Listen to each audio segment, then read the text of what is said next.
हाल ही में उड़ीसा के बालासोर डिस्ट्रिक्ट में एक ट्रेन दुर्घटना हुई जिसमें लगभग 250 लोगों की जान चली, इसमें कई लोग घायल भी हुए। तो हम इस सेशन में ये देखेंगे कि आखिर ये ट्रेन दुर्घटनाएं इतने सारे टेक्नोलॉजी होने के बावजूद भी क्यों हो रही हैं, इसके आखिर क्या पोटेंशियल कॉज हैं और सरकार ने अभी तक इसके लिए क्या किया है, आगे क्या किया जा सकता है।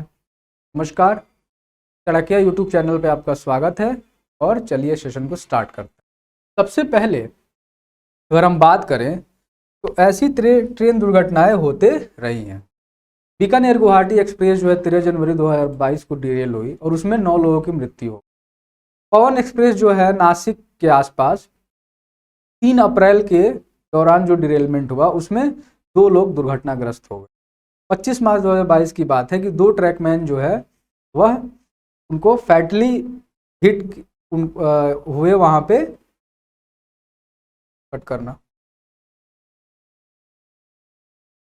25 मार्च 2022 को 2 ट्रैकमैन जो है उनकी काफ़ी फैटली हिट हुए वो मुंबई न्यू दिल्ली दुरंतो एक्सप्रेस से जब वो ट्रैक इंस्पेक्शन वर्क में बिजी थे।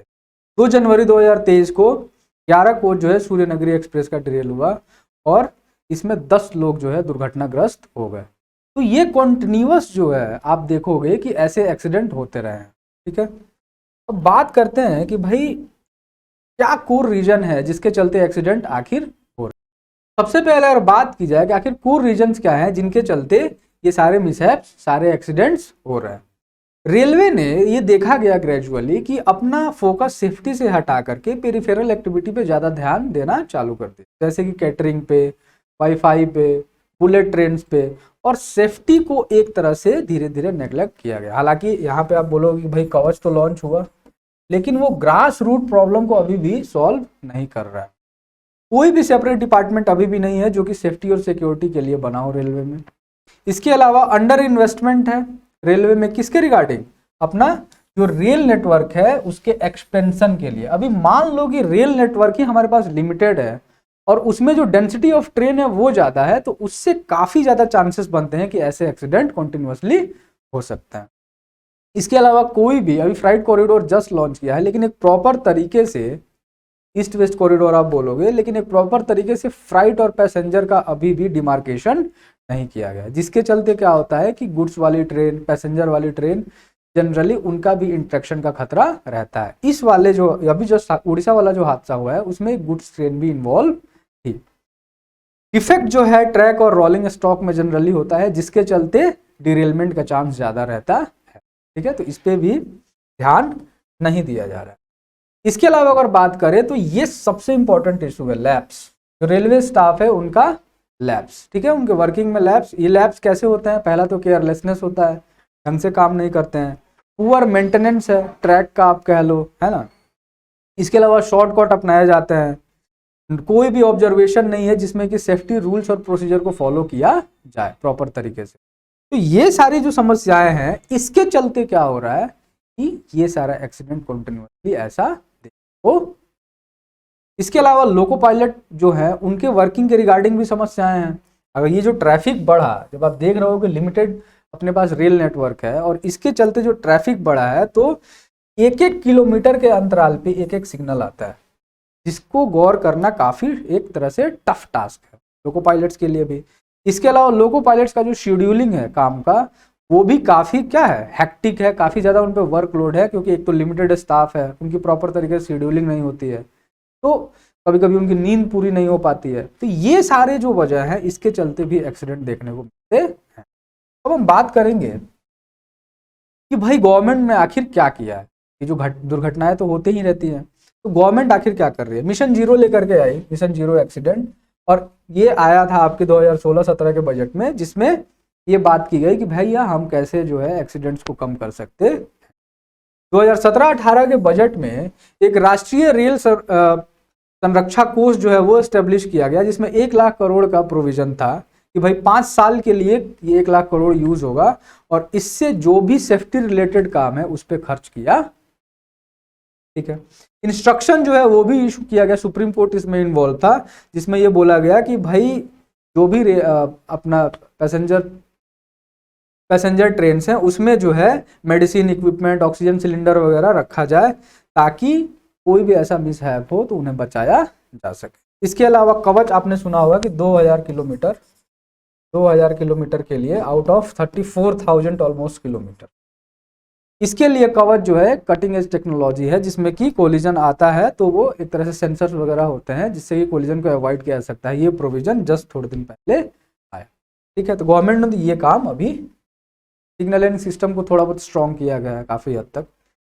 लेकिन अब अभी क्या किया जा सकता है इसके बारे में बात करते हैं। सबसे पहले जो टेक्नोलॉजिकल मेजर्स हैं उस पर बात करते हैं। आखिर टेक्नोलॉजी में क्या हो सकता है। एडवांस करो और सिग्नलिंग एंड सिस्टम को, यहाँ पे एआई वगैरह हम यूज़ कर सकते हैं, पैटर्न समझ सकते हैं। चूंकि नेटवर्क काफ़ी डेंस है तो इनका हेल्प ले सकते हैं, बिग डेटा, ठीक है।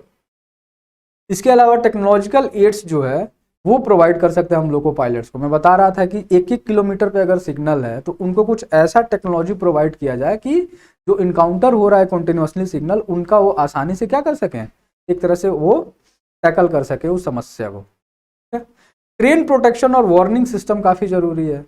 आप कैसे चीज़ें डिज़ाइन करो, बोगी कैसे डिज़ाइन करो, वार्निंग सिस्टम आप कैसे लगाओ कि भाई अगर कोलिजन होने वाला है तो आइडिया पहले से मिले, ठीक है। ट्रैक सर्किटिंग का काम जो है वो भी काफ़ी ज़्यादा ज़रूरी है, ठीक है। ट्रैक सर्किटिंग जिससे कि जो भी हमारे सेंसर्स वगैरह हैं वो आसानी से काम करें, ठीक है, इसकी काफ़ी ज़्यादा ज़रूरत है। और ट्रेन मैनेजमेंट सिस्टम, इसका मतलब ये हुआ कि जो भी लोग, जो भी एम्प्लॉय ट्रेन पे हैं वो प्रॉपर तरीके से उस ट्रेन के रिगार्डिंग जो भी मैनेजमेंट है उसमें एक इफिशिएंट वे में, एक सिंक्रोनाइज्ड वे में काम करें ताकि ऐसे एक्सीडेंट अवॉइड किया जा सके, ऐसे एक्सीडेंट से बचा जा सके। अब बात करते हैं कि भाई इसके अलावा एक कमेटी एस्टेब्लिश की गई थी, सुदीप बंदोपाध्याय कमेटी। इसने कुछ रिकमेंडेशन दिए थे कि और क्या किया जा सकता है। सबसे पहले जैसा कि मैंने बताया कि कोई भी डिपार्टमेंट नहीं है ऐसा, तो इसने बोला कि मिनिस्ट्री ऑफ रेलवे को एक मेंबर एटलीस्ट स्टाफ प्रोवाइड करना चाहिए जो कि सेफ्टी पे बस फोकस उसका हो, ठीक है।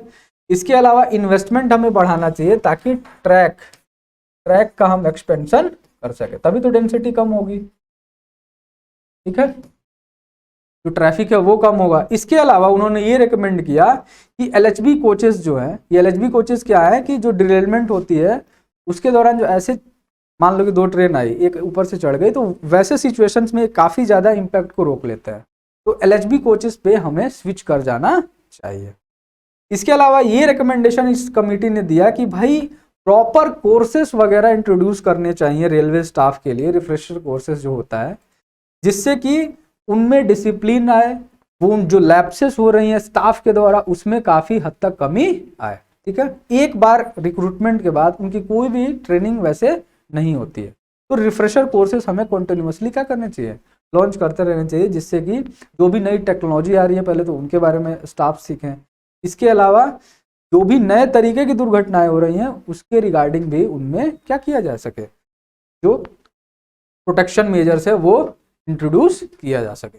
जो कमेटी है इसने ये भी रेकमेंड किया कि जो लोको पायलट है उनको एक साउंड वर्किंग कंडीशन प्रोवाइड करने की जरूरत है, उनकी प्रॉपर तरीके से शेड्यूलिंग फिक्स हो, अप्रोप्रिएट नंबर में लोको पायलट्स का क्या हो, रिक्रूटमेंट हो, ठीक है।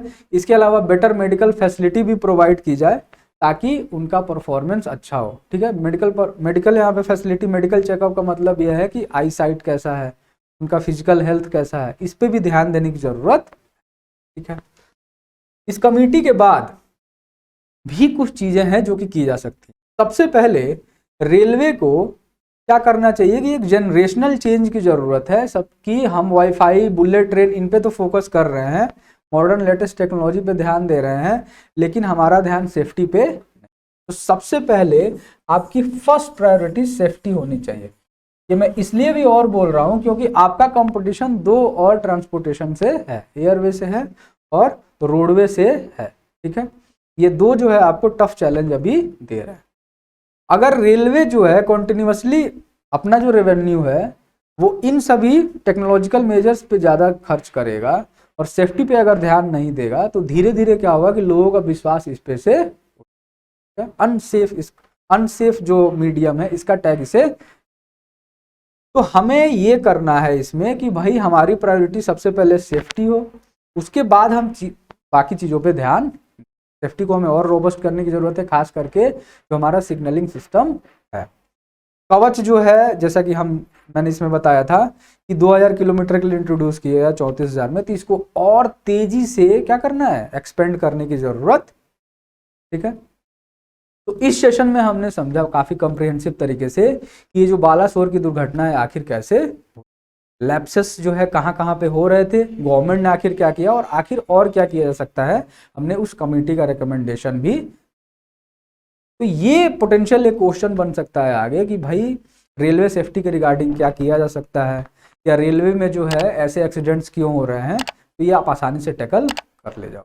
इस सेशन में बस इतना ही आज के लिए। जय हिंद, जय भारत।